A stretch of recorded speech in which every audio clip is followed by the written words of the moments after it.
हरे कृष्ण। आप सभी का स्वागत है आज की इस साप्ताहिक सत्संग कार्यक्रम में। तो मेरी कुछ योग्यता नहीं है कुछ कहने की या भागवतम के ऊपर कुछ चर्चा करने की, मगर जो वैष्णव की आदेश से कुछ सेवा करने का प्रयास कर रहा हूँ। जब कोई भागवतम का चर्चा करता है या उसके बारे में कुछ बोलता है पढ़ता है तो उसका खुद का शुद्धिकरण होता है। तो मेरे खुद के शुद्धिकरण के लिए कुछ मैं बोलना चाहता हूँ। तो आज हम चर्चा कर रहे हैं श्रीमद् भागवतम का जो 10वां कैंटो है, उसमें 87 नंबर का चैप्टर है। तो उस चैप्टर में, उस अध्याय में वेद भगवान की स्तुति करते, जो साक्षात वेद है वो भगवान की स्तुति करते। तो उस स्तुति में एक 22 नंबर का 22 नंबर का एक श्लोक आता है, तो थोड़ा सा हम उसको पर चर्चा करेंगे। त्वतम अनुपथम कुलायाम इदम आत्मा श्रुहत प्रियवत चरति तथा उन्मखे त्वयि हिते प्रिय आत्मनि च न बतं रमति आत्म अहो असत उपासा आत्मा हनाम्यत अनुशया भ्रमति उरु भय भूत। तो इस श्लोक में वेद भगवान को इस तरह स्तुति में कहते, जब यह मानवीय शरीर आपकी पूजा के निमित्त काम में लाना होता है तो यह आत्मा मित्र तथा प्रेमी की तरह कार्य करता है, किंतु दुर्भाग्यवश यद्यपि आप बद्धजों के प्रति सदैव कृपा प्रदर्शित करते हैं और हर तरह से स्नेहपूर्वक सहायता करते हैं, और यद्यपि आप सामान्य लोग आप में आनंद नहीं लेते, उल्टे वे माया की पूजा करके आध्यात्मिक आत्महत्या करते हैं।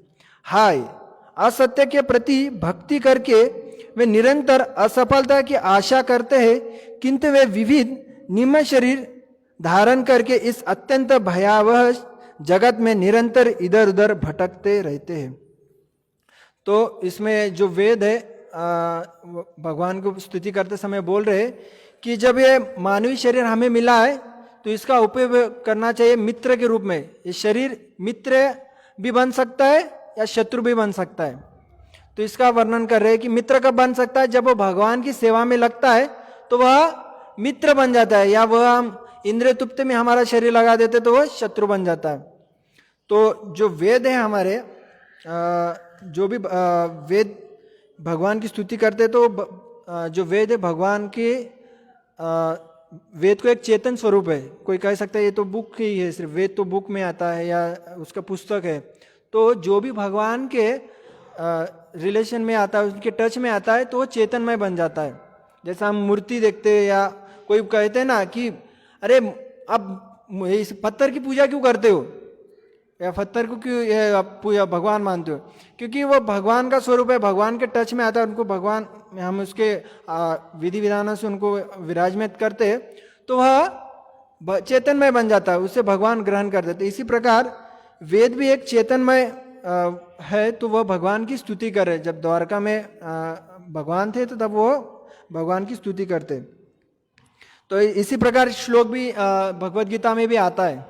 भगवद गीता में भी जो आता मन के लिए उपमा में आता है कि मन हमारा मित्र भी है और शत्रु भी है। तो इसी प्रकार हमारा जो शरीर है, शरीर मतलब स्थूल शरीर और सूक्ष्म शरीर। स्थूल शरीर मतलब जो पंच महाभूत से जो बना है उसे स्थूल शरीर कहते हैं, और सूक्ष्म शरीर मन बुद्धि अहंकार। तो ये दोनों भी शरीर है। जब इसका उपयोग हमें भगवान की सेवा करने के लिए उपयोग में लाना चाहिए। यदि वह नहीं करते तो हम आत्महत्या करते। आत्महत्या यहाँ पे शब्द यूज किया है, आध्यात्मिक आत्महत्या। जब व्यक्ति भगवान की सेवा न कर कर खुद की इंद्रिय तुप्ति में लग जाता है और वह उसकी आत्महत्या है। देखिए ना, कोई आत्महत्या करता है तो कितना चलता है, अरे कौन किसने मारा उसको, क्या खुद खुशी क्यों किया, उसके पीछे क्या कारण है, क्यों कर लिया इसके लिए। तो व्यक्ति एक नॉर्मल यहाँ पर कोई जो शरीर को छोड़ता है, आत्महत्या कर लेता है, तो उसके लिए इतना चर्चा करते हैं, मगर यहाँ पर वेद साक्षात कह रहे भगवान को स्तुति करते समय कि जो व्यक्ति इंद्रिय तृप्ति में लगता है तो खुद की आत्महत्या, आध्यात्मिक आत्महत्या करता है। ये शरीर हमें ऐसे नहीं मिला है, इसके लिए बहुत हमें पिछले जन्म में पापड़ बेलना पड़ा है, एक बहुत सारे पुण्य कमाना पड़ा है, इसलिए हमें अभी ये शरीर मिला है। यदि ये शरीर का हम अच्छा जो भगवान की सेवा करने के लिए यूज नहीं कर पाते तो खुद की आत्महत्या, आध्यात्मिक आत्महत्या है। तो इसलिए हमें भगवान की सेवा करने के लिए शरीर को यूज करना चाहिए। यदि वह नहीं करता है तो उसको असुर नामक इसमें भेज दिया जाता है। यहाँ पर एक प्रभुपाद जी इसमें का श्लोक कहे थे, ईशोपनिषद, सूर्या नामते लोका अंधेन तमसावृता तांस्ते प्रेता भी गच्छन्ति एकेन चात्म हनोजना। आत्मा को मारने वाला चाहे जो भी हो, उसे श्रद्धाविहीन असूर्य नामक लोक में जाना होगा, जो अंधकार तथा अज्ञान से पूर्ण है। जो व्यक्ति इस शरीर में जो भगवान की भक्ति करना चाहिए, उसका उपयोग भगवान की सेवा में करना चाहिए शरीर का, यदि वो नहीं कर पाता तो उसे कहाँ भेजा दिया जाता है? आसूर्य नाम, वहाँ पे अंधकार, वहाँ पे जैसे यहाँ पे भी कोई चोरी करता है, कोई डाका डालता है तो उसे जेल में डाल देते हैं, एक अंधकार में डाल देते हैं। तो इसी प्रकार यदि हम इस जीवन का उपयोग भगवान की सेवा में नहीं करते तो हमें भी उसी प्रकार एक अंधकार सूर्य नाम के नरक में भेज दिया जाता है। तो परीक्षित महाराज और जैसा कली का, जब परीक्षित महाराज पूरे इस भूतल के राजा थे तो उनकी भेंट कली से होती है। तो कली उनसे कहते हैं कि मुझे जगा दीजिए, मैं कहाँ पर रहूँ। तो परीक्षित महाराज कहते, तो परीक्षित महाराज के सामने कली डरता है, क्योंकि परीक्षित महाराज के अंदर वो सत्व गुण थे या वो भगवान के भक्त थे, इसके कारण वो कली भी उनके सामने डर रहा था परीक्षित महाराज के ऊपर सामने। तो परीक्षित महाराज ने उनको जगा दिया 4 जगहों पे, जो हमारे 4 हम कहते कि नशा पान जहाँ पर होता है वहाँ पे रह सकते हो, जहाँ पे मांसाहार होता है वहाँ पर आप रह सकते हो, जहाँ पे परस्त्री संबंध रहता है वहाँ पर आप रह सकते हो, जहाँ पर जुआ जुगार खेलते वहाँ पर रह सकते हो। तो यह 4 जगहों पे उन्होंने जगा दिया कि आप ये 4 जगहों पे रह सकते हो। तो कली बोला ठीक है। तो देखा तो बहुत दिन में घुमा उसने, उसका पता ही नहीं चला कि यार इस भूतल पे कोई करता है 4 प्रकार। कोई सोच सकता है कि यार ऐसा भी कभी था क्या पहले, 4 नियम था? हाँ, पहले कोई नहीं करता था जब परीक्षित महाराज के जब समय पे। तो कली फिर से आता है कि कहता है कि महाराज यहाँ पे तो कोई करता ही नहीं है 4 प्रकार के, तो मुझे और जगा दीजिए।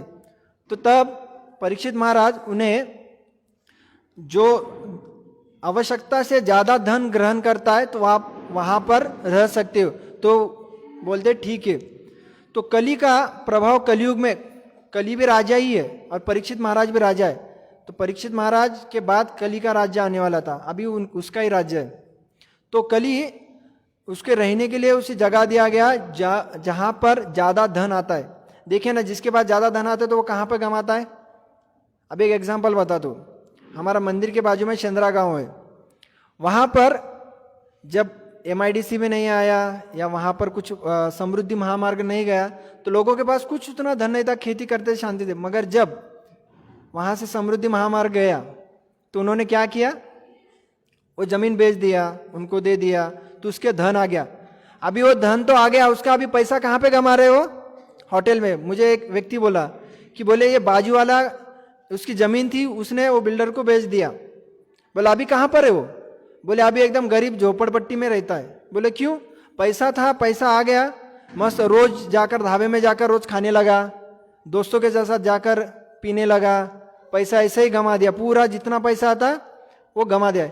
इसलिए जिसके पास उतना पैसा आता है तो वो क्या होता है, आवश्यकता से ज्यादा उसका क्या करता है, वो गलत जगह पे यूज कर देता है। तो कली, जो कली का प्रभाव रहता है वो हमारे शरीर के ऊपर करते। तो शरीर के ऊपर जो हमारी इंद्रिय है, कली का वहाँ से वो काम करता है। तो इसलिए हमें इस शरीर को बहुत मूल्यवान है, तो इसको किस प्रकार हमें भगवान की सेवा में लाना चाहिए, ये बहुत जरूरी है। तो भौतिक शरीर कुछ समय तक ठीक ठाक रहता है या कुछ समय तक अच्छे से रहता है, कुछ समय के लिए हमें मिला है। देखिए अभी कितना उम्र है सबका, एक कोई 70-80 साल तक ही जीता है, ज़्यादा से ज़्यादा 100 साल तक, इतने दिनों तक ही हमारा शरीर मिला है, इसमें हम कुछ कर सकते हैं। जैसे आपको किसने कहा कि आपको मैं 10 साल के लिए या 20 साल के लिए आपको 2 एकड़ खेती दे देता हूँ, आप 2 एकड़ खेती में आपको क्या करना है, कितना उगाना है, कितना कमाना है, आप कमा लो और अच्छे से रहो। यदि वो खेती हमें मिला है, उस खेती का उपयोग हम कुछ अच्छा उसमें से इनकम निकाल लिए तो अच्छा है, उसमें से कुछ उत्पन्न निकाल कर, उसमें से कुछ जो आएगा ग्रेन्स वगैरह उसको बेच कर उसका पैसा आएगा, तो हमारे पास है, उसमें क्या उगाना चाहिए, उसका उपयोग लाना चाहिए, उसको लेकर हाँ मेरे पास 2 खेती है, 2 एकड़ खेती है तो मैं मेरे पास ही रखूँगा, तो उसके में कुछ उगाएगा नहीं, बारिश आएगा उसमें कुछ जो घास आ जाएगा या दूसरे कुछ विषैली पौधे आ जाएंगे, तो उसका कुछ उपयोग हो रहा है क्या? उल्टा नुकसान हो रहा है, उसमें उसको ज़्यादा तकलीफ हो जाएगा, रह नहीं पाएगा। यदि उसको उसमें रहने दिया तो उसको ज़्यादा तकलीफ हो जाएगा, इसलिए 20 साल के लिए उसको यूज़ करने के लिए दिया, मगर वह उसका उपयोग अच्छे से नहीं कर पा रहा है। तो ऐसे ही हमें शरीर दिया है, ये क्षेत्र दिया है, इससे हम हमारे जीवन का जो लक्ष्य है उससे क्या निकालना है हमारे पास है कि हमारा जो जीवन का लक्ष्य है भगवान को प्राप्त करना, क्योंकि यही इसी शरीर से हम भगवान को प्राप्त कर सकते हैं। ये हमारा जंक्शन स्टेशन है। अभी देखिए यहाँ पर आप सब मनुष्य या हम सब जन यहाँ पर आए, कोई कुत्ता बिल्ली आकर बैठे कि चलो मैं भी भागवत कथा सुनता हूँ, या मैं भी कुछ श्रवण करता हूँ, मैं भी कीर्तन सुनता हूँ, मैं भी भक्तों का संग करता हूँ, ऐसा उसने सोचेगा भी नहीं, उसके मन में आएगा ही नहीं, क्योंकि यही मनुष्य शरीर है, इससे हम भगवान की भक्ति कर पाते हैं, भगवान की सेवा कर पाते हैं। यदि यही नहीं कर पाएंगे तो हमारे में और उसमें कुछ फर्क ही नहीं रहेगा। तो इसलिए हमें इसका उपयोग करना चाहिए। इसके लिए एक स्टोरी भी है, तो एक पिता बूढ़े हो गए थे, तो उन्होंने सोचा अभी मैं थोड़ा बूढ़ा हो गया हूँ, तो जो मेरे पास धन है, ये सब कुछ है, तो मैं क्या करता हूँ, इसका मेरे बच्चों में बांट देता हूँ। उसके 3 पुत्र थे, तो उसने उन 3 पुत्रों को बुलाया और उसने कहा कि मैं आपको 5 चावल के दाने दूंगा, या उसको ग्रेन्स कहते, 5 ग्रेन्स दूंगा चावल के, तो आप उसका मूल्य मुझे 5 साल के बाद ज्यादा देना चाहिए। मतलब आपको मैं हर 3 बेटे थे, 3 बेटों को 5 ग्रेन्स, चावल के 5 ग्रेन्स हर बेटे को 5-5 दिया, और उसने कहा कि मैं 5 साल के बाद ये आपको ग्रेन्स पूछूंगा कि आपने क्या किया, चावल को क्या किया, या इसका मुझे ज्यादा मूल्य देगा तो मैं उसको पूरा मेरा धन दे दूंगा, मेरा प्रॉपर्टी पूरे उसके नाम कर दूंगा।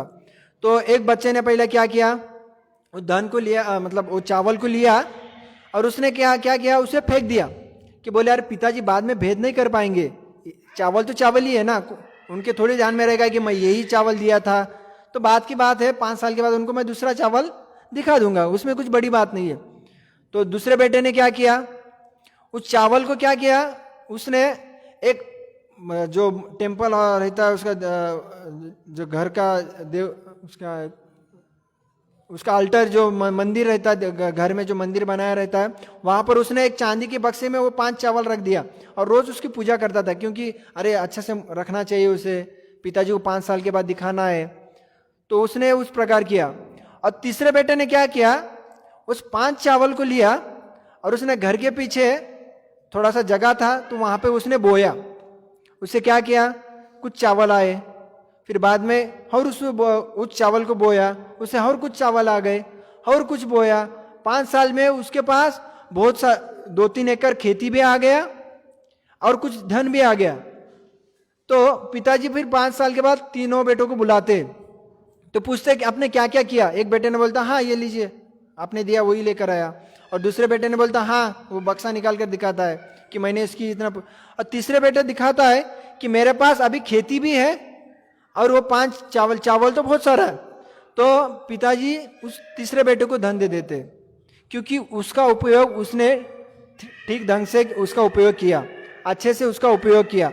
इसी प्रकार हमें मानव शरीर मिला है, तो इसका उपयोग भी हमें उसी प्रकार करना चाहिए, उससे कुछ अच्छा से निकलना चाहिए, नहीं तो वही पुनः हमें उस संसार चक्र में अटकना पड़ेगा, जन्म मृत्यु जरा व्याधि, उसमें और फिर से पढ़ना पड़ेगा।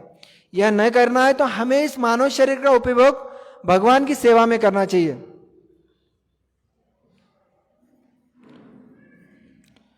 जब मनुष्य भौतिक भावना में मग्न होता है तो उसका शरीर शत्रु बनता है। तो देखिए ना, तो जब व्यक्ति उसका जो भगवान की सेवा में नहीं करता है तो वो उसका शत्रु बन जाता है। शत्रु क्यों बनता है? शत्रु मतलब जो हमारा शत्रु हमेशा हमारा अच्छा सोचता है क्या? क्या सोचता है शत्रु? क्या सोचता है? इसका नुकसान कैसा है वही सोचता है हमेशा।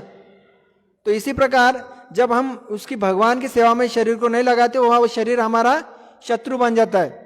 इसका नुकसान कैसे हुए? ये भौतिक जगत में हम उस इंद्रिय तुप्ते में कैसे लगे उसके प्रति वो हमें प्लानिंग देगा, मन हमें उसी प्रकार प्लानिंग। अरे सत्संग प्रोग्राम में क्यों जाते हो? आज पिक्चर रिलीज हुआ है, थोड़ा उधर जाकर घूम कर आते हैं। अरे आज क्रिकेट मैच है, क्रिकेट मैच थोड़ी रोज देखने मिलेगा, लाइव चालू है, वो सत्संग तो रहेगा, अगले हफ्ते जा सकते हैं। उस प्रकार की भावना आती है। किसी को अरे सेल लगा है मॉल में, 50% डिस्काउंट है, चलो उधर जाते। डिस्काउंट डेली नहीं रहेगा, मंदिर तो रहेगा। मंदिर में क्या है? मंदिर प्रोग्राम तो अगले सप्ताह हम जा सकते हैं, डिस्काउंट नहीं रहेगा, उधर जाते। इसी प्रकार की हमारी आसक्ति बढ़ जाती है।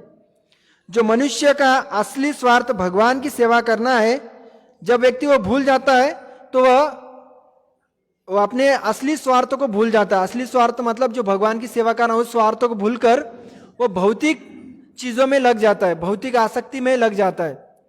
अभी देखिए, प्रोग्राम में बुलाने के बाद नहीं आते। एक व्यक्ति से मैं मिला, बोला आप प्रोग्राम में आइए। बोले क्या मंदिर मुझे पैसा देगा क्या? मैं क्यों आऊँ?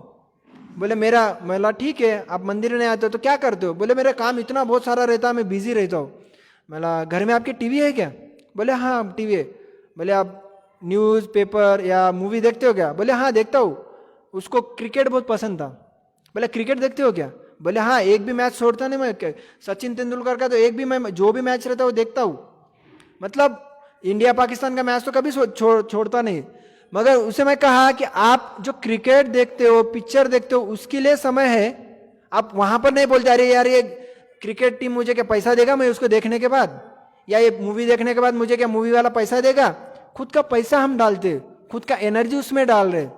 वहां पर हम इस प्रकार का सोचते नहीं है कि नहीं बाबा कि मेरा उसे नुकसान हो रहा है। यहाँ पे बोलते कि नहीं मुझे कुछ मिल रहा है। और मंदिर आइए, आपका इसका जो जीवन का सही में स्वार्थ है वो करने के लिए आप मंदिर आए बोले तो क्या करते? समय नहीं है। एक व्यक्ति कहीं बोला, मैं बोला भगवान का नाम स्मरण कीजिए। पदयात्रा में घूम रहा था, एक व्यक्ति ऐसे मिला कि आप थोड़ा भगवान का नाम लीजिए। बोले महाराज समय नहीं है मेरे पास, बहुत बिजी रहता हूँ, कहाँ हरि नाम करने के लिए समय? बोला अच्छा। उसके मुंह में तंबाकू था, मैंने देख लिया। बोला आप तंबाकू खाते हैं क्या? बोले हाँ। दिन में कितने बार खाते हो? वो बोले दिन में 2-3 पुड़ी तो लग जाता है। अभी 2-3 पुड़ी मतलब दिन में कितने बार खाता होगा उसको ही पता। तो बोले ठीक है। बोले दारू पीते हो क्या? बोले हाँ दारू भी पीता हूँ। अच्छा। तो मैंने कहा ऐसा एक दिन तो हुआ क्या? अरे आप इतने काम में मग्न हो गए वो किया ही नहीं, या तंबाकू खाना ही भूल गए, या दारू पीना ही भूल गए, ऐसा कभी हुआ है क्या? बोला ऐसे तो अभी तक मैं इतने 20 साल 50 साल से मैं 30 साल से मैं खा रहा हूँ, मगर एक दिन भी ऐसा गया नहीं कि मैं तंबाकू खाना भूल गया या दारू पीना भूल गया। तो उसके लिए व्यक्ति बराबर टाइम निकालेगा। जब मैं कंपनी में जॉब करता था तो मेरा एक रूट था, मैं वहां से आता था तो एक दारू का दुकान दिखता था, बियर बार। मैं रोज देखता था ऐसे व्यक्ति आते थे पूरा काम में थक कर, पूरा हाथ में डब्बा लेकर 12-12 घंटे जॉब कर उस दारू की दुकान में जाएगा और दारू लेकर वहां पे पीते बैठेगा। व्यक्ति को पीने के लिए, कहाँ घूमने जाना है, वहां जाने के लिए समय बराबर निकालते। मगर जब बोलते हैं कि हरिनाम कीजिए, भगवान की भक्ति कीजिए, मंदिर में आइए, भक्तों का संग कीजिए, तो बोलते समय नहीं है। मगर जब इंद्रिय तृप्ति करना है तो तब बराबर समय निकालेंगे। मूवी जाना है बराबर समय निकालेंगे। यदि बोले अरे आज पार्टी है, किसी का बर्थडे है, चलो आएंगे क्या? हाँ आऊंगा ना। तो ये इसके लिए बराबर टाइम निकालेंगे। इस प्रकार का हमारा आसक्ति है। जैसा नया किसी को अभी टीवी है, अब यहाँ पे प्रभुपाद जी लिखते हैं कि व्यक्ति का आसक्ति कहाँ कहाँ है। अभी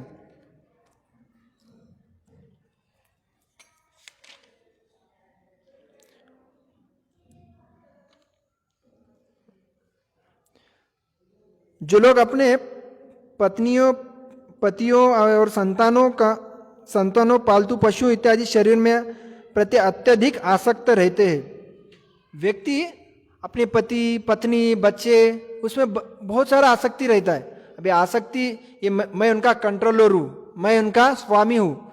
जब इस भावना से हम आसक्त बन जाते तो हम हमारा नुकसान कर रहे, क्योंकि जो हमारे पत्नी है पति है वो थोड़ी हमारे, कुछ समय तक हम साथ में है, कुछ समय के बाद जाने वाले हैं। जैसे कोई ट्रेन में से यहाँ से मुंबई जाना है, आप ट्रेन में बैठ गए, आपके साथ कितने सारे पैसेंजर साथ में बैठते, हाँ तब उनके साथ अच्छे से उनका जो व्यवहार है वो करेंगे, मगर जब छोड़ना है तो अब उनका स्टेशन आने के बाद वो छोड़ देंगे, हमारा स्टेशन आने के बाद हम छोड़ देंगे। तो इसी प्रकार ये शरीर हम सबके साथ जुड़े वाले हैं और सबके साथ जाने भी वाले हैं। यदि हम उनके साथ जो हमारे कर्तव्य है, जो स्पिरिचुअल कर्तव्य है, जो आध्यात्मिक कर्तव्य है वो करना चाहिए। इस प्रकार करते रहें तो हम उस आसक्ति से छूट सकते हैं। अभी ये आसक्ति से कैसे छूटना है आगे भी बताऊंगा। अभी भक्तों की आसक्ति कौन सी है, मेरी कंठीमाला कैसी रहनी चाहिए, ये देखिए यहाँ पर हम आसक्ति के कारण है, इस शरीर से हम आसक्त है, बहुत सारे चीजों से आसक्त है। जब आसक्ति हम दोनों एक ही कर सकते, एक तो भगवान के प्रति हमारा प्रेम बढ़ा सकते हैं और एक तो भौतिक, हम दोनों भी करते बोले तो नहीं चलेगा। जैसा आप कहे कि मुझे नाव में से जाना है, मैं एक दो नाव चल रहे, एक आध्यात्मिक नाव और एक भौतिक नाव, तो कोई कह सकता है चलो यार मैं भौतिक में भी एक पाँव रखता हूँ और एक आध्यात्मिक में पाँव रखता हूँ, तो दोनों इसमें पाँव रखकर वो नाव में से चल सकता है क्या, गिर जाएगा। तो एक तो आध्यात्मिक रहकर हमें हमारे कर्तव्य करना चाहिए, कर्तव्य से छुटकारा नहीं कर रहा हूं। कोई बोलते कि आध्यात्मिक करो मतलब घर दार सब कुछ छोड़ दो और आ जाओ इधर, कहते कि अरे महाराज आपने तो सब कुछ छोड़कर कर दिया, आपको टाइम मिलता है भगवान की भक्ति करने के लिए। हम कैसे कर सकते हैं, प्रपंच है हमारा, प्रपंच करते समय परमात्मा नहीं करने आता है मगर करने आता है। इसलिए तो हमारे इस महाराष्ट्र में इतने सारे साधु संत आके गए, जैसे तुकाराम महाराज, संत गोरोबा, इतने सारे जो एकनाथ महाराज, इतने सारे जो संत आकर गए, उन्होंने बताया। जैसा कुछ महिलाओं में माताजी लोगों में भी कुछ मीराबाई, जनाबाई, ये सब कुछ संत आ गए। कोई बोल नहीं सकता है कि हम महिलाएं, हमें दिन भर काम करना पड़ता है, हमारे घर में इतने सारे काम रहते हैं, बच्चों का देखभाल करना पड़ता है, पति का देखभाल करना पड़ता है, ये सब कुछ करना पड़ता है।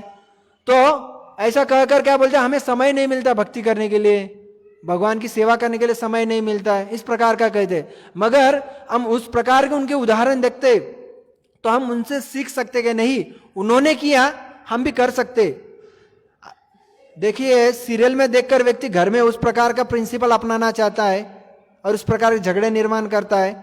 हम उस प्रकार के प्रिंसिपल निर्माण करके देखकर घर में इस प्रकार जीना चाहते हैं, अरे उनके घर में इस प्रकार का टीवी है तो मैं भी घर में लाता हूँ, वो देखकर हम सीखना चाहते, इस प्रकार का सीखते हैं। मगर आध्यात्मिक जो हमारे इतने सारे साधु संतों ने या इतने संतों ने हमें कहा है, उनके बातों को सुनकर हम क्यों नहीं अपनाना चाहते, तो हमें उस प्रकार का अपनाना चाहिए। तो जो भक्त है उसकी आसक्ति अलग अलग, अभी बीड बैग का भी रहता है बहुत जनों का, जैसे भक्तों की कि मेरा बीड बैग इसी कलर का रहना चाहिए, मेरा धोती भी इसी प्रकार का रहना चाहिए, धोती में ऐसा बॉर्डर रहना चाहिए, धोती का कपड़ा इस प्रकार रहना चाहिए, तिलक इस प्रकार का। तो हमारे छोटे छोटे आसक्ति, भौतिक आसक्ति शरीर के प्रति, हमें इस प्रकार की आसक्ति को न जाते हुए तो हमें भगवान के प्रति प्रेम बढ़ाने के लिए हमारा आसक्ति स्वार्थ निर्माण करना चाहिए।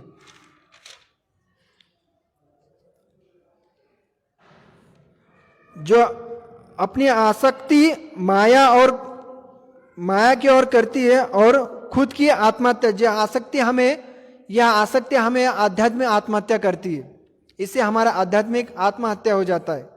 तो इसलिए हमें आसक्ति से बचना चाहिए। यदि कोई यह आसक्ति करता है तो उसे कहाँ भेजा जाता है, जैसा हमने चर्चा किया है कि उस भौतिक उस अंधकार में भेजा दिया जाता है। अभी मैं कल ही हरसुल जेल में गया था, उस जेलर सर ने मुझे बुलाया था, तो उन्होंने कुछ वहाँ से मैं एक सीखा।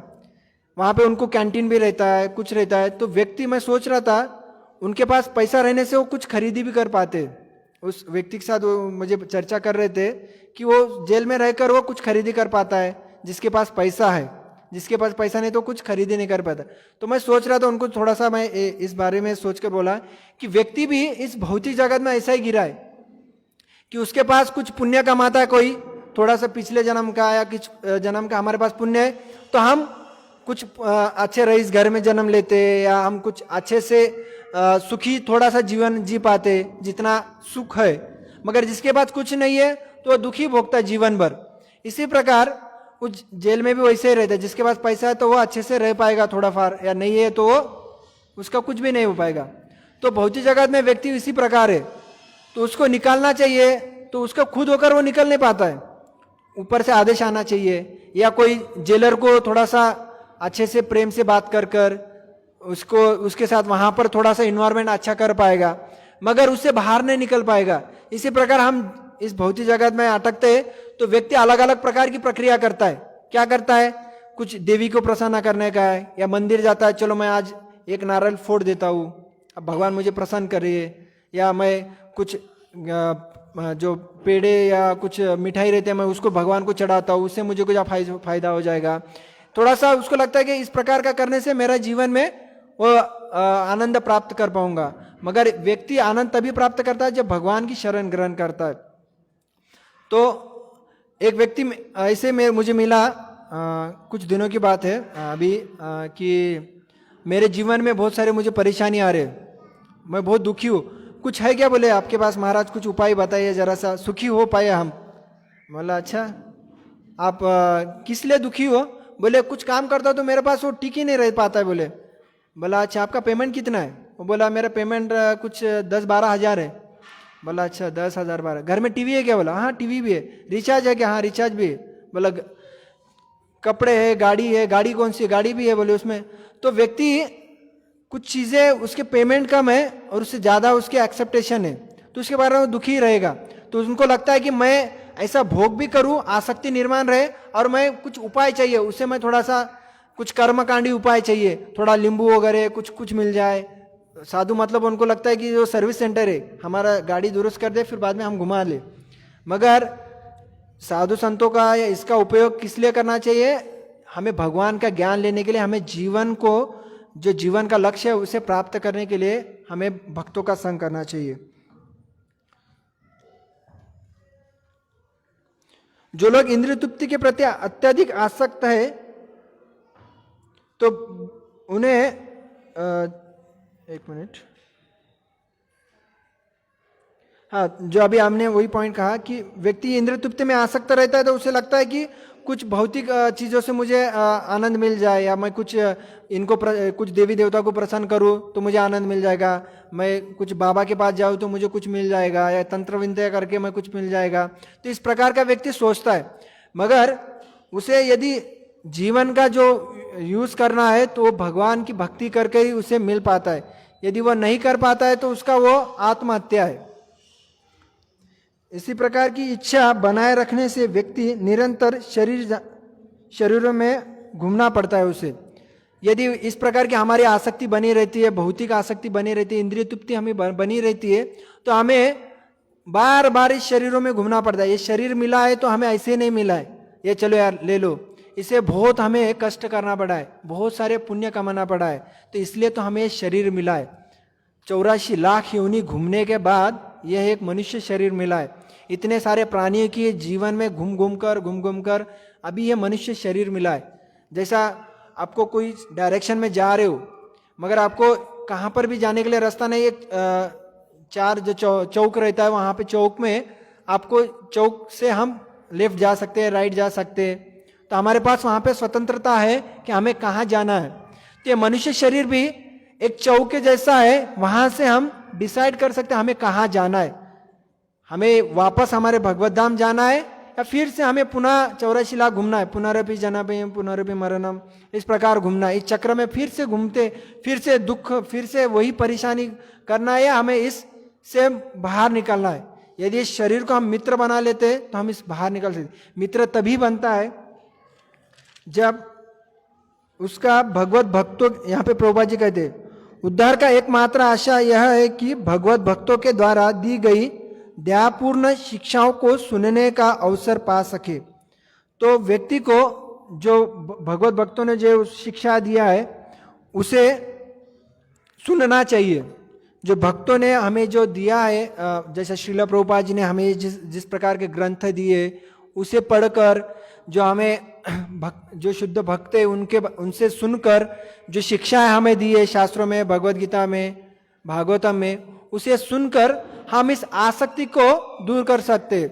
इसलिए ये हमारा सत्संग प्रोग्राम रहता है। यहाँ पर हम भक्तों का संग करते, कीर्तन करते, कुछ सुनते, हफ्ता भर कुछ ना कुछ दूसरे कार्यों में हम लग जाते, मगर यह एक दिन मिलता है यहाँ पर हम भक्तों का संग कर पाते, कुछ सुन पाते। यहाँ से हमारा जो भौतिक आसक्ति है वह टूट सकता है।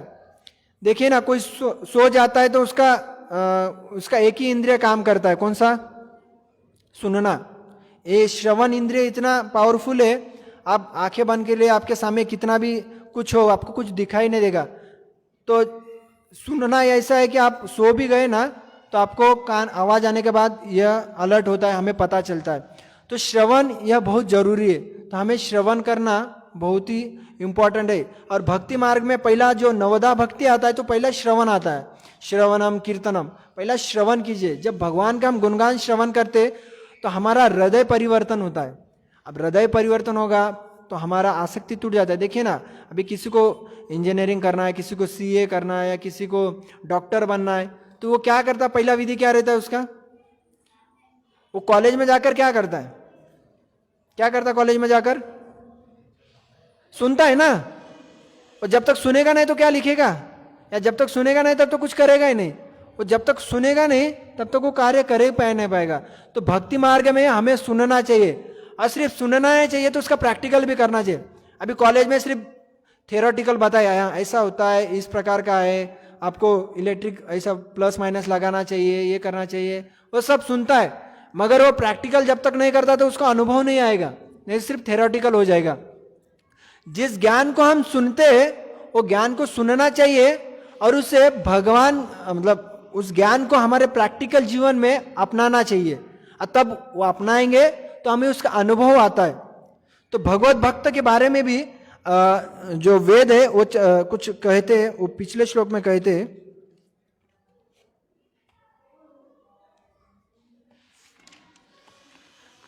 इस प्रकार कहते हैं, हे प्रभु, कुछ भाग्यशाली आत्माओं ने आपकी उन लीलाओं के विस्तृत अमृत सागर में गोता लगाकर भौतिक जीवन की थकान से मुक्त पा ली है। जिन लीलाओं को आप अगाध आत्म तत्व का प्रचार करने के लिए साकार रूप धारण करके संपन्न करते हो, ये विरली आत्माएं मुक्ति की भी परवाह न कर कर घर बार के सुख का परित्याग कर देती है, क्योंकि उन्हें आपके चरण कमलों का आनंद लूटने वाले हंसों के समूह के भक्तों की संगति प्राप्त हो सकती है। भगवान यहाँ पे आते भौतिक जगत में, तो हमें किस लिए आते भौतिक जगत में? भगवान किस लिए आते? भगवान का आना क्या कारण है भौतिक जगत में? वो तो वहां पर बैठे वाले आध्यात्मिक जगत में, मगर यहाँ पर क्यों आते? धर्म और उससे बड़ी और ऊपर देखे तो किस लिए आते? जैसे पिक्चर आने के पहले क्या आता है? ट्रेलर आता है। क्यों ट्रेलर क्यों आता है? कि पिक्चर पता चाहिए अरे कैसा है, उसमें क्या है, किस प्रकार का रहता है। तो भगवान इस भौतिक में जगत में आते हैं क्योंकि हमारे लिए यहाँ पर आते। यहाँ पर आता है ना इस श्लोक में भी, भगवान यद्यपि आप बद्ध जीवों के प्रति सदैव कृपा प्रदर्शित करते हैं, भगवान हर समय हमें कृपा प्रदान करते। देखिए ना, हर समय हमें कुछ ना कुछ देते। यदि कोई बच्चा, उसका पिताजी पॉकेट मनी बंद कर देते, उसको एक डोर में बंद कर देते, कोई उसको पॉकेट में कुछ पैसा देना किसी को नहीं देते। पिताजी करते ना कभी बच्चों को कुछ ये करने के लिए, कुछ सुना नहीं, कुछ उसने गलती कर दिया तो उसका पॉकेट मनी बंद कर देते, या उसको कुछ डांटते, या उसे कुछ सुविधा बोलते ना। कभी कुछ प्रोग्राम रहा, आपको दिवाली का कपड़ा नहीं दूंगा, आपने इतना धिंगाने कर दिया, आपने इतना परेशानी करते हो, तो इस प्रकार आपको फटाके नहीं दिया जाएगा, या आपका जो पॉकेट मनी मंथली जो देते पैसा वो नहीं दिया जाएगा। तो इस प्रकार का पिताजी करते बच्चों को कुछ करने के लिए। यदि भगवान इस प्रकार का भी कहे क्या हमें? यदि भगवान कहे आपने मेरे धाम को छोड़कर आप इधर आ गए, अभी आज से आपको मैं यहाँ पर सूर्य का प्रकाश देना बंद कर दूंगा, हवा देना बंद कर दूंगा, ऐसा कभी भगवान करते हैं क्या? भगवान सदैव हितैषी है। भगवान को कितने सारे गाली देते। देखिए ना, कभी कभी कोई बच्चे को समझो ट्रिप में जाना है, और उसे माता पिता बोले नहीं जाना है, कोई बच्चा बच्ची है उसे ट्रिप में घूमने के लिए जाना है बच्चों के साथ, कॉलेज के बच्चों के साथ कहाँ घूमने जाना है, तो वो पिताजी से कहता है मुझे घूमने जाना है, और पिताजी कहे नहीं जाना है, तो दूसरे फ्रेंड कहे अरे मेरे बाप कितना खड़ूस है, मुझे जाने नहीं देता है, ये नहीं करने देता है। अरे बच्चों का नहीं है, सबका अनुभव है, हर व्यक्ति के साथ ऐसा हुआ है। जब यंग थे तो सबने इसी प्रकार के किया है कि यार मेरा कितना है पिताजी का, तो इतना हमारा त्रुटि हो जाता है, मगर हम फिर से संबंध जोड़ लेते, ठीक है कुछ कह करे नहीं यार मेरा गलती हो गया, मैं इस प्रकार बोलना नहीं चाहिए। भगवान यदि ऐसा हमारे साथ कर दिए तो चलो इसका मैं देना ही बंद कर दूंगा। अभी हर चीज़ भगवान से मिल रहा है। आज एक हम भक्तों के साथ चर्चा कर रहे थे, उनका आंखों का ऑपरेशन हुआ है, तो डॉक्टर ने क्या किया, सिर्फ उसको काटा, उसका पर्दा निकाल दिया, दूसरे चमड़ी निकाला, उसको लगा दिया। उसके बाद के प्रोसेस किसने, 24 घंटे के लिए वो ऊपर पट्टी लगा दिया, उसके बाद का किसने कार्य किया, वो खुद, उन्होंने तो कुछ नहीं किया, अरे हाँ चलो मैं इसको कुछ करता हूं। तो सब उस प्रकार हम सोच रहे थे कि अरे यार सब तो भगवान ने किया ना। 24 घंटे के लिए वो पट्टी लगाकर बैठ गए, कुछ अंदर का दिख नहीं रहा है, कौन क्या कर रहा है, कैसे हो रहा है, हुआ कि नहीं हुआ, या उसका जो ऑपरेशन हुआ अच्छे से हुआ या नहीं हुआ, कुछ पता नहीं है। डॉक्टर भी कर दिए, लगा दिए, उनको भी पता नहीं क्या हो रहा है, कौन कर रहा है ये सब कुछ, ये सब भगवान की शक्ति तो कर रही है। यदि इस प्रकार का व्यक्ति सोचता है नहीं सब कार्य में भगवान के इसमें हाथ है, भगवान ही सब कुछ कर रहे, तो व्यक्ति भगवान के प्रति कृतज्ञता व्यक्त कर सकता है।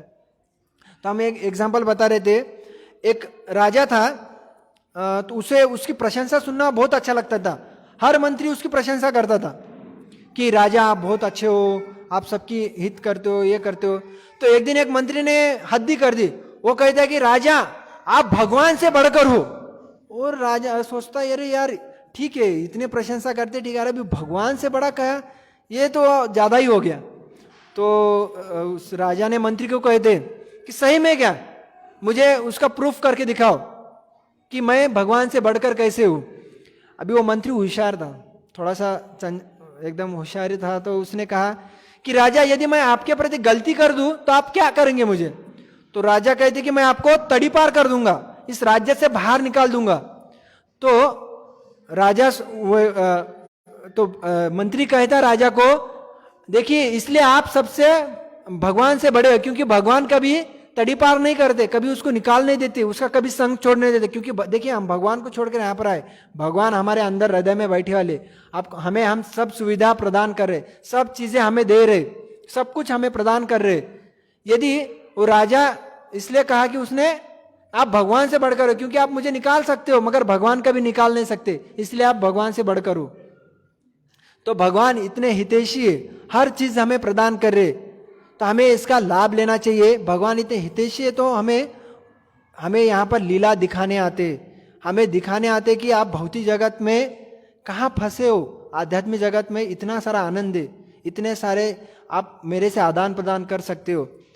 हम यहाँ पर हमारे भौतिक आसक्ति के प्रति घूम रहे, इसमें सुख मिलेगा क्या, उसमें सुख मिलेगा क्या। बचपन में लगता है हमें कुछ माँ के गोद में बैठने से हमें आनंद मिलेगा, हमें लगता है उसमें आनंद लेना ढूंढते, फिर बाद में फिर थोड़ा सा होने के बाद खेलने में आनंद, खिलौने में आनंद आता है, लगता है, फिर बाद में बाहर जाकर खेलने में आनंद आता है, फिर बाद में थोड़ा सा यंग होने के बाद स्त्रियों में आनंद आने लगता है, कोई लड़कियों को लेकर घूमे उसमें आनंद आता है, थोड़े दिनों के बाद शादी करने में, फिर बच्चे में, ऐसे ही हमारा उस आनंद प्राप्त करने उसमें ही लगते हैं, इसमें आनंद मिलेगा, उसमें आनंद मिलेगा, मगर जीवन भर सिर्फ घूमते ही है, इसमें आनंद मिलेगा क्या, उसमें आनंद मिलेगा, इसमें मिलेगा क्या।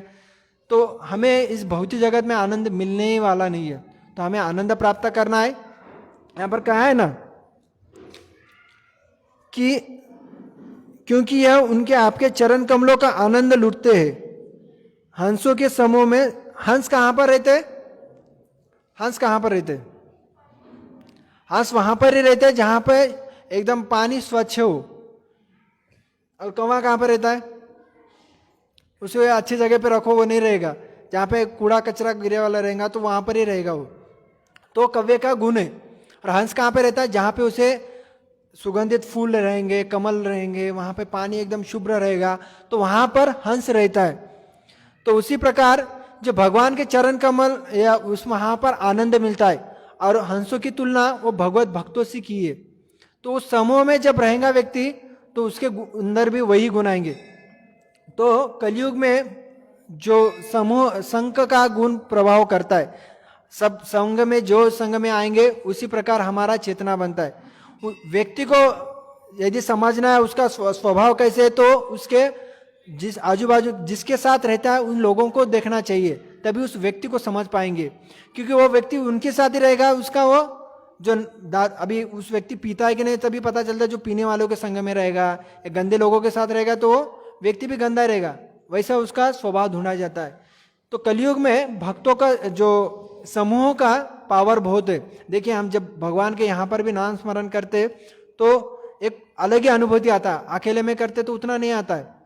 एक भक्त कह रहे थे, जब मैं अकेले में जब करता है तो ऐसा लगता है जैसे साइकिल में ऑयल नहीं है, कुछ नहीं है, बहुत दिनों से गंज गया है, तो साइकिल चलाता है ऐसा आवाज आता है, कट कट कर उस प्रकार आवाज आता है, रुकता है चलता है, रुकता है चलता है। तो अकेले में जब जप करता है तो मुझे ऐसे अनुभूति आता है। और जब भक्तों के साथ जप करता हो तो ऐसा लगता है जैसे मक्खन जैसी माला चल रही है, जल्दी जल्दी फटाफट फटाफट खत्म हो जाता है 2 घंटे में। तो अकेले में करते तो थोड़ा सा देर लग जाता है। तो ये भक्तों का जो संग है उससे हमें आनंद आता है। तो भक्तों का संग इसलिए करना चाहिए, हमारी आसक्ति कम हो जाती है। जब आसक्ति हमारी कम हो जाएंगी तो हम भगवान के प्रति हमारा प्रेम बढ़ेगा। और यहाँ पर एक आता है,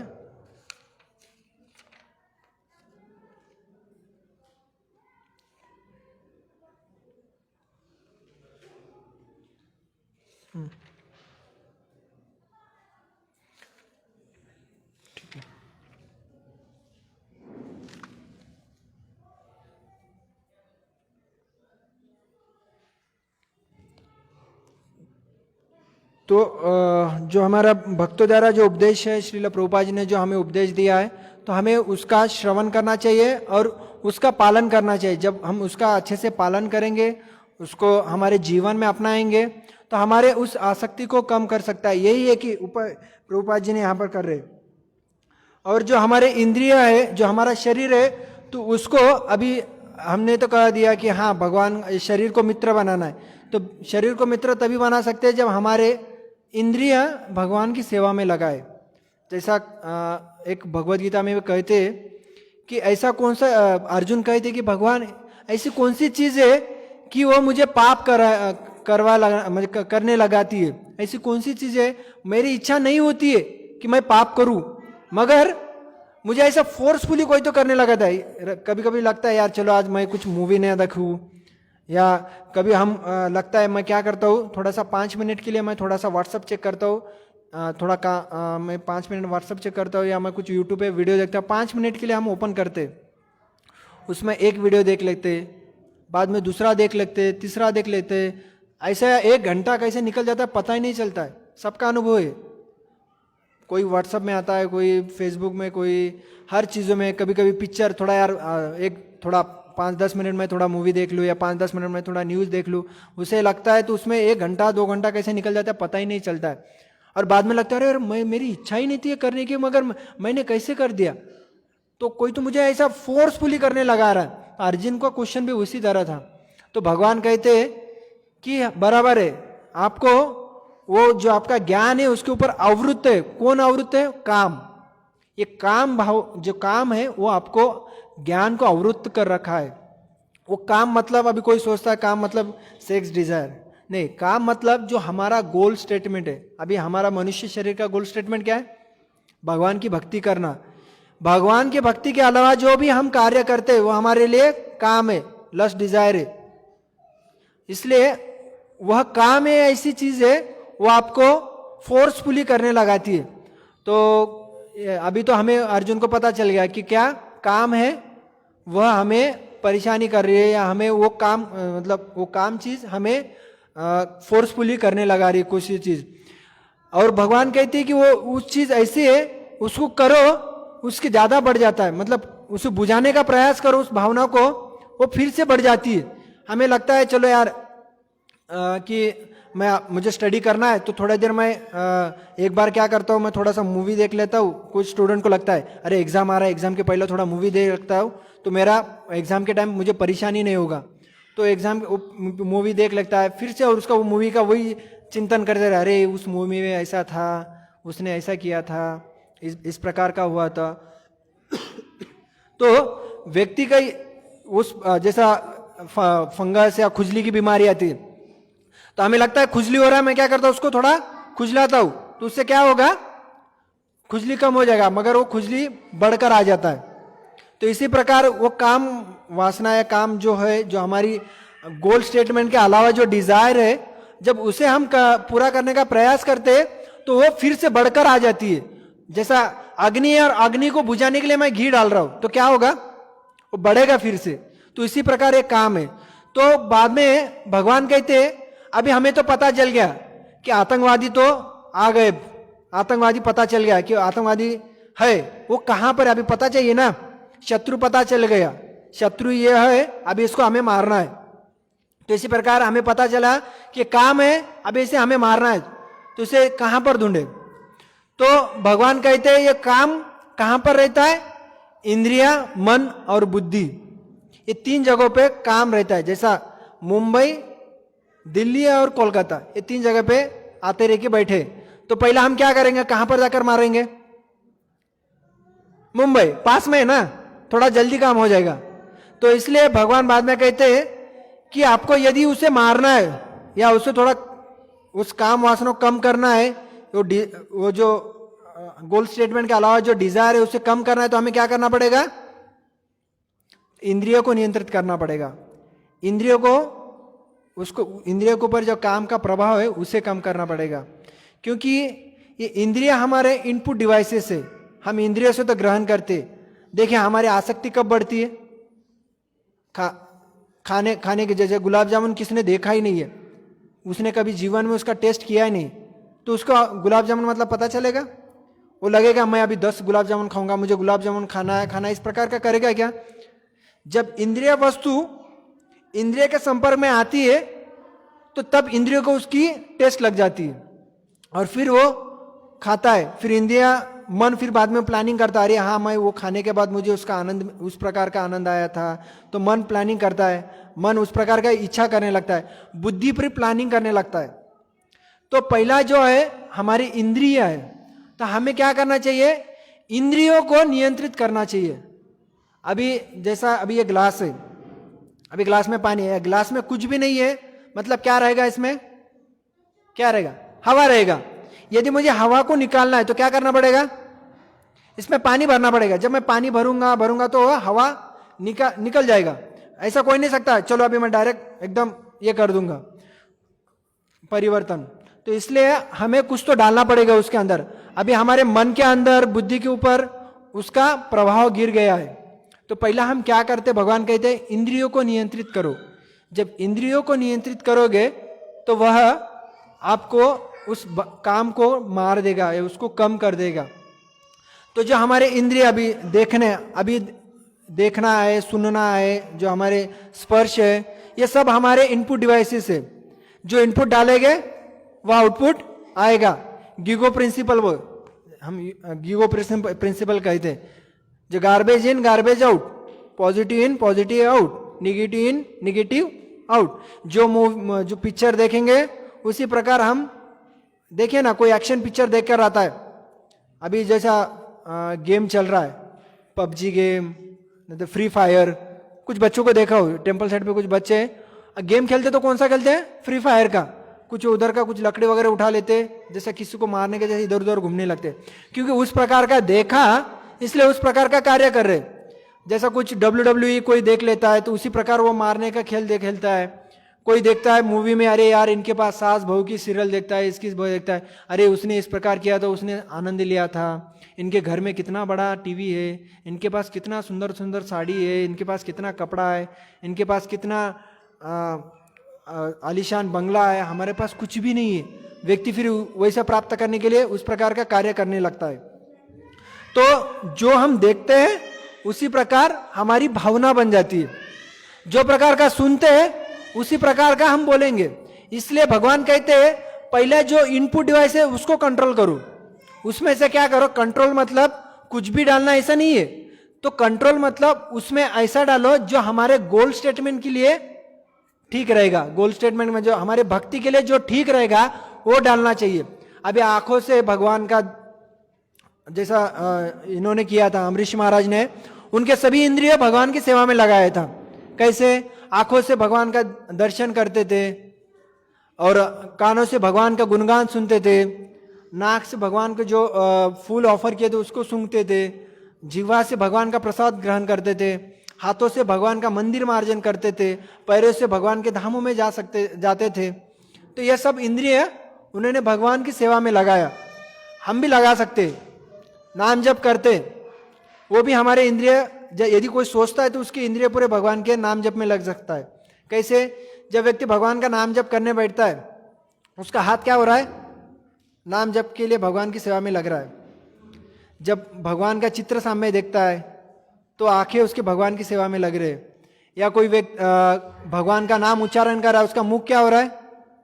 भगवान का उच्चारण करने में जा रहा है, और कानों से वो उच्चारण श्रवण कर रहा है। उसके पैर है तो वो मंदिर में जाकर बैठा है।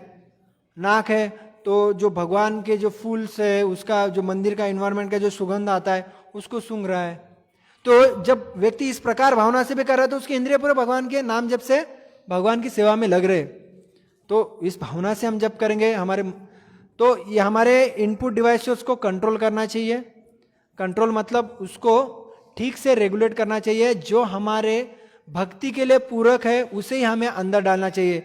भगवान की कथा इसलिए भगवत भक्तों से सुनना चाहिए। सुनने से हमारा हृदय परिवर्तन होगा, हमारी आसक्ति कम होगी। इस प्रकार से करेंगे तो हमारा जो जीवन है उसको मित्र, जो शरीर है, जो मन है, उसको हम मित्र बना सकते हैं। जब हमारे इंद्रिय पूरे शुद्ध हो जाएंगे तो हमारा वो मित्र हमें भगवान के धाम को वापस ले जाने के लिए मदद करेगा। नहीं तो पुनः हमें इस अंधकार लोक में घुमाते रहेगा। मित्र मतलब मित्र हमेशा हमारा क्या सोचता है? हित सोचता है ना। अरे मैं इसका हित कैसे करूं, इसको मैं कैसे अच्छे से आनंद प्रदान करूं, इसे कैसे मैं अच्छे से खुश करूं, इस प्रकार का मित्र सोचता है। मगर शत्रु हर समय उसका नुकसान ही सोचता है, इसको मैं कैसे परेशानी पहुंचाऊं। तो यदि शरीर हमारा एक ही वस्तु दोनों भी हो सकता है। ऐसा एक एग्जाम्पल कहता, हमारा मन कितना यदि कोई स्मशान भूमि में गया, किसी का अंत संस्कार में गया, और उस समय कुछ थोड़ा सा कोई गिर जाए, कुछ कॉमेडी सीन हो जाए थोड़ा सा, तो व्यक्ति तुरंत क्या करता है? हंसने लगता है। वो गंभीर स्थिति से डायरेक्ट हंसने लगता है। तो मन कितना हमारा नालायक है या कितना बेवकूफ है कि तुरंत वो गंभीर स्थिति से डायरेक्ट चेंज होकर हंसने लगता है कि तुरंत उसका सिचुएशन चेंज हो गया। इसी प्रकार हमारा शरीर भी ना हमारे मित्र, और गंभीर स्थिति मतलब हमारा जो हम भगवान की सेवा में लगाना है उसलिए मदद करता है। नहीं तो हमें पुनः जो हास्यास्पद कर देता है, नालायकपना कर देता है, क्योंकि पुनः हमें इस भौतिक जगत में चक्कर लगाने लगाता है। यह मन हमारा इतना, तो इसे हमें शुद्ध करना चाहिए। शुद्ध करने का प्रक्रिया हमारे इंद्रियों को पहला शुद्ध करना चाहिए, और उसके साथ ज्ञान लेना चाहिए। जो ज्ञान को अवरुद्ध करके रखा है ना, जो काम, जब भगवत गीता का ज्ञान, जो शास्त्रों का भगवत भक्तों से जब सुनेंगे, जब वो ज्ञान लेते तो हम उसके ऊपर कंट्रोल कर पाते। जैसा रथ का भी उदाहरण आता है, जो हमारा रथ जैसा रथ है, रथ के जो 5 घोड़े वो हमारी इंद्रिया है, जो उसकी लगाम है वो हमारा मन है। और मन किसके कंट्रोल में? बुद्धि के। बुद्धि मतलब क्या? ज्ञान। बुद्धि को जब जिस प्रकार का ज्ञान दिया जाता है वो उस प्रकार का कार्य करता है। देखिए कसाब के पास भी बहुत सारा शक्ति था कि नहीं? कितने साल का उम्र था उसका? 17 साल का था। हर व्यक्ति के पास उतना शक्ति, उतना उसके पास ताकत है, उतना उसके पास उस प्रकार का कर सकता है, मगर उसने उसकी शक्ति निगेटिव इसमें लगा दिया। तो हमारे पास भी उसी प्रकार बहुत सारा शक्ति है। भगवान की सेवा कर पाते, यहाँ पर आकर मंदिर में सेवा कर पाते। हर व्यक्ति के पास शक्ति है, मगर सोचता है नहीं यार मेरे पास शक्ति नहीं है, मैं अभी तो छोटा हूँ, अभी तो मैं बूढ़ा हो गया, अभी मेरे पास इतना सारा काम है। तो उस शक्ति को कैसे जागरूक करते हैं वो हमारे पास है। उसके पास निगेटिव से उसने शक्ति उसकी जागरूक किया, यस मैं कुछ कर पाता हूँ, इतना हिम्मत जागरूक कर दिया। यदि हम पॉजिटिवली भगवान के भक्तों सुनकर भगवान की भक्ति के लिए इस प्रकार का शक्ति जागरूक करते हैं तो हमारा जीवन सार्थक हो जाएगा। एक तो जीवन भगवान को समर्पित करना है। इतने जन्म तो हम इधर उधर घुमाते रहे, सब इंद्रिय तृप्ति के लिए किए। अभी कुत्ता वो किस लिए जीता है? दूसरे के हित के लिए जीता है क्या? दूसरे की सेवा करने के लिए जीता है क्या? खुद की इंद्रिय तृप्ति के लिए जीता है। कुत्ता बिल्ली सब उसके लिए जीते, मैं कैसा आनंद प्राप्त करूं, मेरा प्रभाव कैसा रहे, मैं इस गली का शेर कैसा बन जाऊं, इसमें ये कुत्ता बिल्ली जीते। अभी उसी प्रकार हमारा इस जीवन में भी करना है तो कुछ फायदा नहीं ना, हमारे में उसमें फायदा नहीं, कुछ फर्क ही नहीं रहेगा।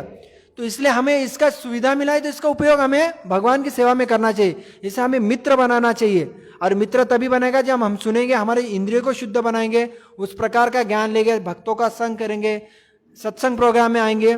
जब इस प्रकार की प्रक्रिया करेंगे तो हम सही में हमारा शुद्ध हो जाएगा, नहीं तो फिर से हमें इस जन्म मृत्यु जरा व्याधि के अंदर घूमना पड़ेगा, फिर से दुख भोगना पड़ेगा। तो यहाँ पर मैं रुकता हूँ, समय भी हो चुका है। हरे कृष्ण।